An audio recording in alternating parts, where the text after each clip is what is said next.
धम्मानुधम्म पटिपन्थिया बुद्धं पूजे धम्मं पूजे संघं पूजे। I worship the Buddha, the Dhamma and the Sangha by practicing Dhamma in accordance with the Dhamma. May this humble offering be accepted.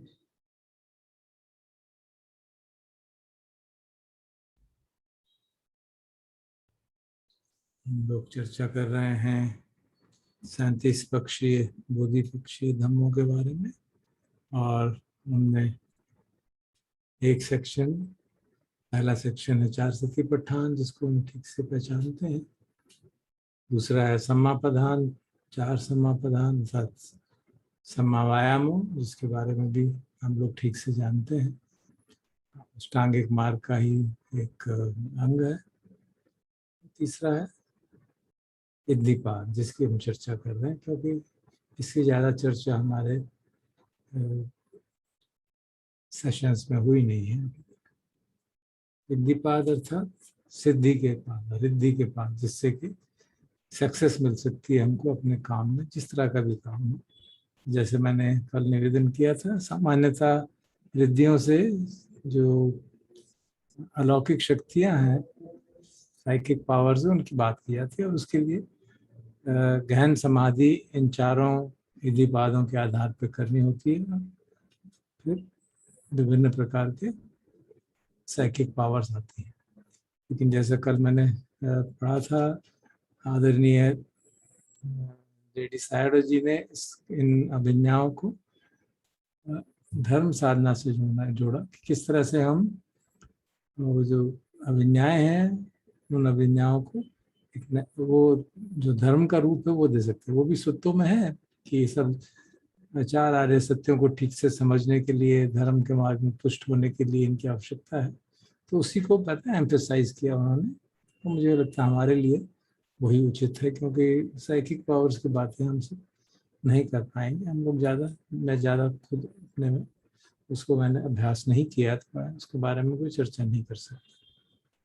तो जो धर्म की जो अभिज्ञाएं है, और उनमें बाकी जो सामान्य अभिज्ञाएं, उनमें भी अंतिम अभिज्ञा यही होती है कि उसके साधक को मालूम पड़ गया कि मेरे सारे आसव क्षीण हो गए और अब कोई और जन्म नहीं होगा। तो वही उसी अभिज्ञा का विचार से जो विवरण दिया गया है, जिससे कल हमने देखा लेडी सायडो ने दिया था,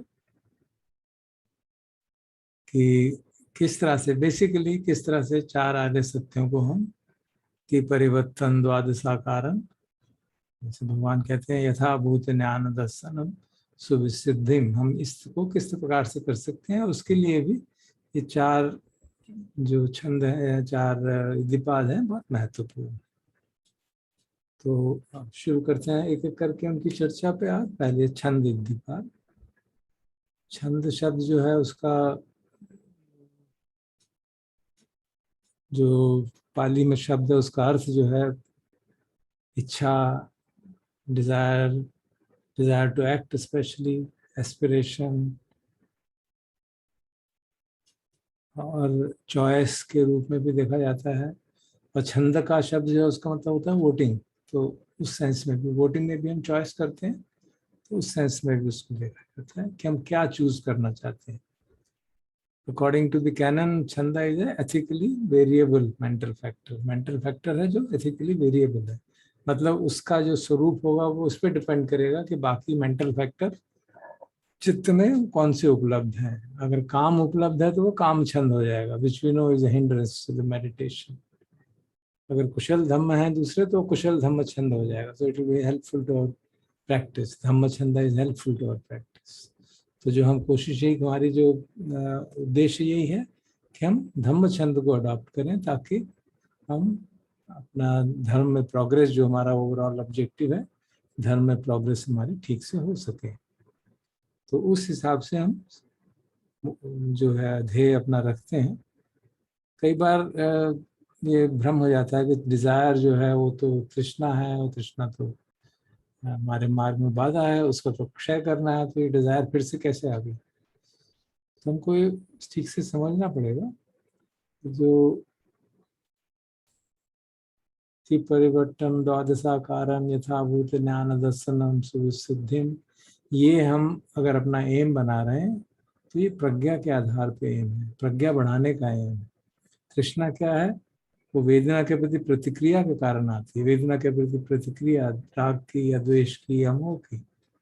तो तृष्णा और छंद में, तृष्णा और धम्म छंद में बिल्कुल कंप्लीट डिफरेंस है। तो इसलिए उसमें हमको भ्रम नहीं करना चाहिए। और हम ये भी समझ सकते हैं कि अगर मुक्ति की भी इच्छा नहीं होगी तो आदमी क्यों क्यों काम करेगा, उस डायरेक्शन में क्यों जाएगा?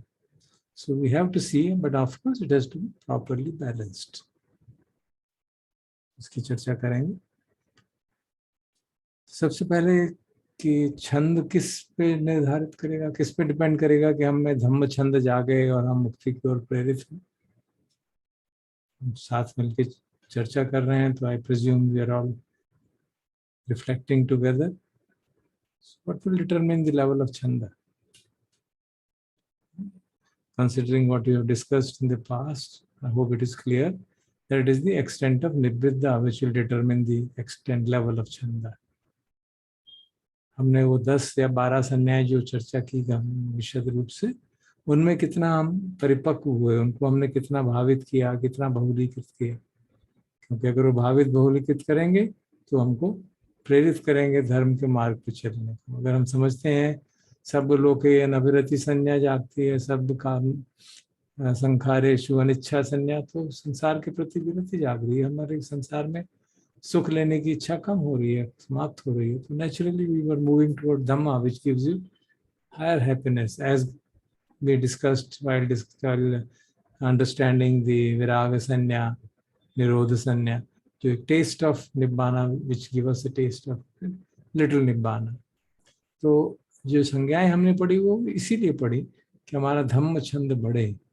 जितना हम उनको बढ़ेंगे, समझेंगे, जितना उन संज्ञाओं को डेवलप करेंगे, वो हमारा धम्म छंद बढ़ाएंगे। तो इस हिसाब से हम समझ सकते हैं कि जो हमारी चर्चा रही उसका क्या महत्व है। तो हम सामान्य रूप से भी देख सकते हैं कि अगर हमारी इच्छा बहुत हल्की है, डुल्लमुल है, ल्यूकवार्म है, तो it will always be accompanied by laziness.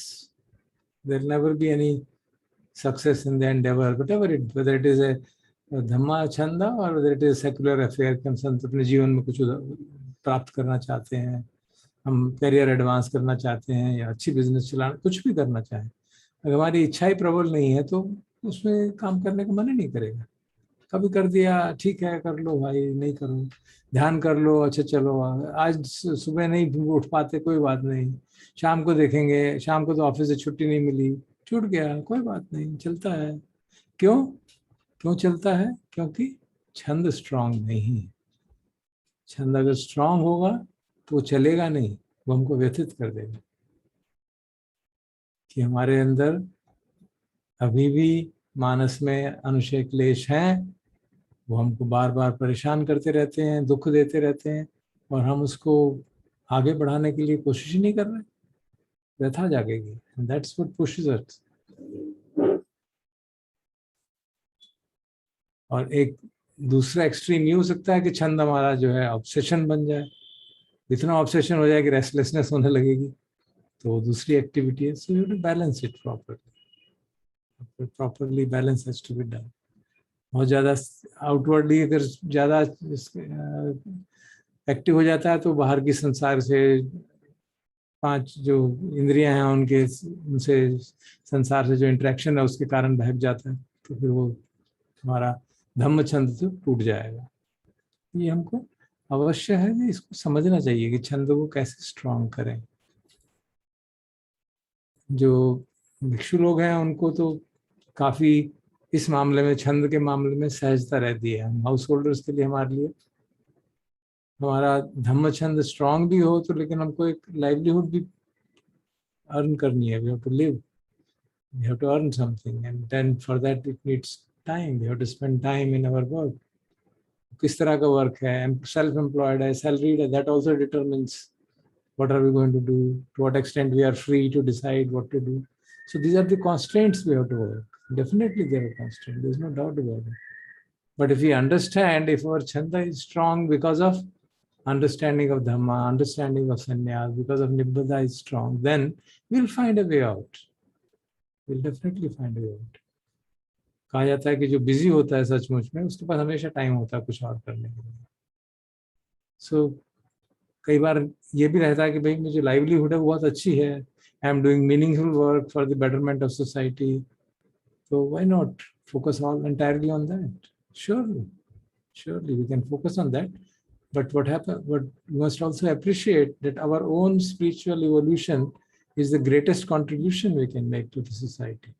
ये बात कई बार हमारे को ठीक से हृदयंगम नहीं होती. We're not able to assimilate it properly. That राग द्वेष से प्रेरित काम जो भी हम करेंगे समाज के लिए, समाज उद्धार के लिए, उसमें कहीं ना कहीं दोष रहेगा ही, कहीं ना कहीं उससे दुख बढ़ेगा ही, हमारा भी और समाज का भी. जितना जितना चित्त राग और द्वेष से मुक्त होगा उतना उतना हमारा काम भी अच्छा होगा. ये भी बहुत आवश्यक है इस बात को भी समझने के लिए कि हमारा अपना ग्रोथ भी उतना ही इम्पोर्टेंट है जितना हम दूसरों की सेवा के लिए करना चाहें. So growing in Dhamma is therefore the very best thing we can do for the society. Now that's a very, sometimes looks like a very selfish thing to do. कई लोग कहते भी हैं कि बहुत ही selfish attitude है. But we must reflect deeply and see for ourselves that it's not so. तो क्योंकि मैं बहुत लोगों से इंटरेक्शन होता है, यंग लोगों से इंटरेक्शन होता है, बच्चों से इंटरेक्शन होता है, तो पता चलता है कि किस तरह के चैलेंजेस आ रहे हैं. But always I find that it is lack of chanda which is responsible for not being able to progress in Dhamma. Why is lack of chanda? Typical examples. Office में बहुत देर हो गई तो इसलिए शाम को नहीं बैठ सकते. सुबह क्यों नहीं बैठते? हाँ, वो रात को देर से सोते हैं तो सुबह नहीं उठ पाते. क्यों सोते हो भाई? देखो नहीं, वो माइंड बहुत थका हुआ होता है तो सब टीवी देख लिया, यूट्यूब देख लिया, ये देख लिया, वो कर लिया, तो 2 बज जाते हैं, 3. That's all lack of chanda. It won't happen. अगर अगले दिन मेरा इंटरव्यू है या मेरा स्टूडेंट है तो मेरा एग्जाम है, there's no way that I will do that. Why? Because strong chanda towards that.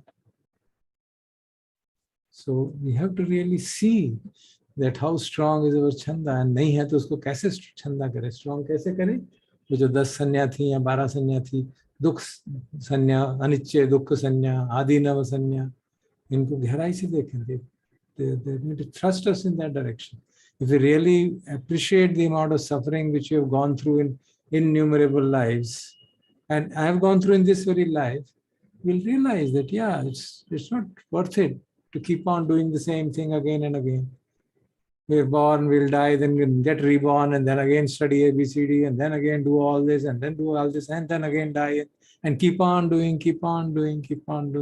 Some doses of happiness and majority in a sea of unhappiness. कब तक चलेगा ये? That's the contemplation, that's the reflection, paccavekhan, which we have to do again and again and again. Dukkha sanya, anicca dukkha sanya, adinava sanya, marana sanya. Now all those sanyas are going to create in us a force. जैसे भगवान उसमें कहते हैं ना कि इस तरह का संवेग जागना चाहिए, धम्म संवेग. जैसे किसी के बालों में आग लग गई हो और वो उसको और कुछ नहीं सूझेगा कि मैं ये देख लूं वो देख लूं, इस तरह से मेरी आग बुझाई जाए. That's the kind of chanda which the Buddha advises us to follow. Of course, there are challenges, there's no doubt about it. But and having been myself a salaried person, worked in an institution with very high level of work pressure, but still, it's always possible to squeeze out a time. It's always possible. I've seen it, it's always possible. आजकल तो खास तौर पे सभी corporate sector में भी mindfulness की इतनी बातें हो रही हैं. लोग समझ रहे हैं कि भाई हमें अपने एम्प्लॉइज को एक टाइम देना चाहिए जिसमें कोई शांत बैठ सकें, ताकि मन शांत हो, ताकि उनकी एफिशिएंसी बढ़े. We can work on that. If we are really keen, we can work on that. Talk to our management and see, why not do it? Why not plan a schedule? Okay शाम को नहीं हो पाया, सुबह में तो हमारे independent है, early morning is up to us, before sleeping is up to us. You may not be able to sit in a 7 p.m., 6 p.m., which is probably the best time to sit. But what prevents it from sitting for half an hour before sleeping or half an hour after getting up? Nothing other than sheer lethargy, sheer lack of chanda. So to see that. And chanda is intimately related to the virya. जितना छंद होगा उतना ही वीर्य होगा, उतना ही हम effort लगाएंगे, उतना ही कोशिश करेंगे. Of course, for the walking on the path of Dhamma, for Four Noble Truth aspect, Virya, as Venerable Lady Sayadaw says, Virya actually means Samma Padhana Virya. It means effort done to remove the impurities, Samma Vayama, to remove our impurities, to prevent mind from taking new impurities, to protect the positive, wholesome qualities, and to gain more wholesome qualities which we don't have. So that's the Samma Vayama, which we are already very, very well aware. So that's what Virya is really needed when we want to move in the direction of Dhamma Chanda. We want to develop our progress in the path of Dhamma. And again, Chanda and Virya are intimately related. जितना छंद होगा, जितनी हमारी इच्छा प्रबल होगी, उतना ही वीर्य अपने आप जागेगा. और ये भी बात है कि हाँ, शुरू में जब हम काम शुरू करते हैं तो काफी वीर्य जाग जाता है, लेकिन धीरे धीरे वो फिर स्लैकन हो जाता है समाज के कारण, परिस्थितियों के कारण. क्या करें? अगेन वर्क ऑन दो संन्यास, 10 संन्यास. रिवाइव वीर्य is the best ways. Aniccat Dukha Sanya, Adivana Sanya, Marana Sanya, Sabba Loke Navirati Sanya, Sabba Sankhare Suganicha Sanya. And then the complementary aspects, these are the ones which push us away from the worldly things. And those are the two things which pull us towards this Dhamma, Viraga Sanya, Nirodha Sanya. एक तरफ से push out और एक तरफ से pull. Then these two, the virya will rise, chanda will rise. And what's the kind of chanda and what's the kind of virya? The example of Bodhisattva is before us. What kind of chanda he developed? And that too is just by seeing for those sites and not getting discouraged at all. One teacher, another teacher, then 6 years of intensive ascetic practices, finding that it's all futile. He didn't get discouraged. Still going on. Let me find. Or we have studied theory Gatha and so many theories, examples of great endurance, of hardships of various kinds.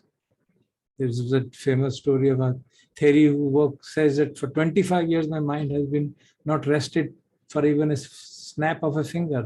For even a moment it has not been able to rest. So much restlessness. Yet she continued,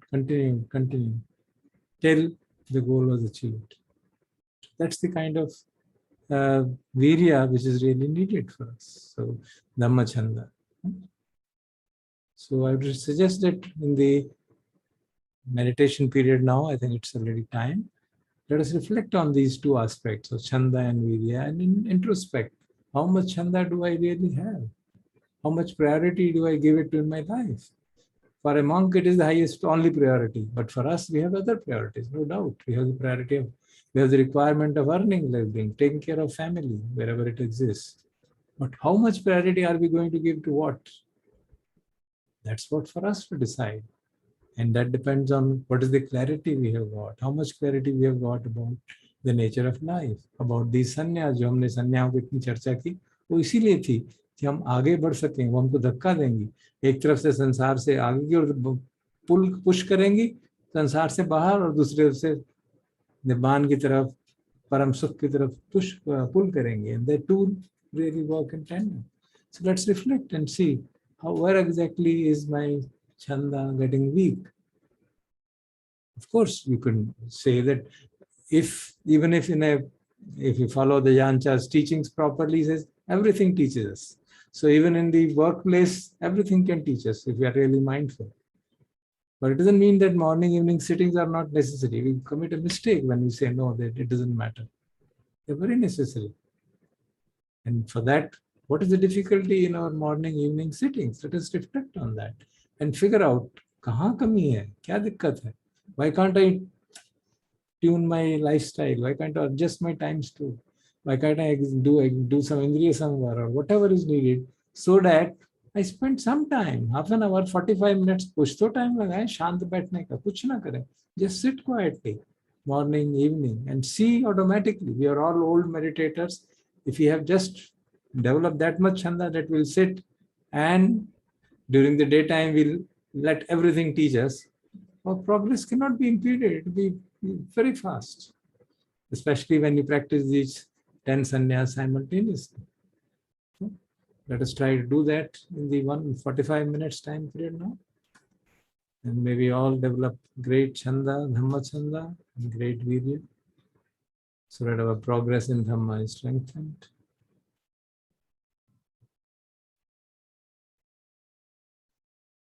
Thank you very much. Thank you.